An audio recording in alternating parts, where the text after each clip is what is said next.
রবিবারে সকালবেলা আদিবাবু সকাল সকাল উঠে ব্রাশ করছে, এদিকে আমি ব্রেকফাস্টও বানিয়ে নিয়েছি, রুটি বানিয়ে নিয়েছি, কাবলি চানা তরকারি বানাচ্ছি, সেদ্ধ করিয়ে নিয়েছি, একটুখানি সিটি দিয়ে নিয়েছি 2-4টে, দিয়ে মশলাটা কষিয়ে ঢেলে দিলেই হয়ে যাবে কাবলি চানা। এদিকে আমার রুটিও হয়ে গেছে।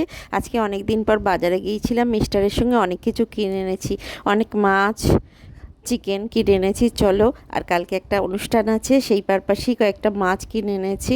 আর আজকে রবিবার যেহেতু চিকেন হবে, সেই জন্য চিকেন, এই দেখো রেগুলারের চিকেন, রবিবারের চিকেন, আর হচ্ছে মাছ, চিংড়ি মাছ এনেছি আর কাতলা মাছ এনেছি, আর সবজি এনেছি জানো তো, প্রচুর বেশ সবজি। দেখলে এদিকে ভাতটাও বসিয়ে দিয়েছি, প্রচুর সবজি নিয়েছি, এক ব্যাগ ভর্তি করে। চলো এগুলোকে আমি এবার ফ্রিজে তুলবো, সব কটাকে একটা একটা করে বার করো। ফ্রিজে কিছু সবজি আছে, সেগুলো নামিয়ে পুরোনোগুলো, এই দেখো কি ভালো লাগছে না, মনে হচ্ছে পুরো সবজি বাজারটা তুলে নিয়ে চলে এসেছি আমার বাড়িতে।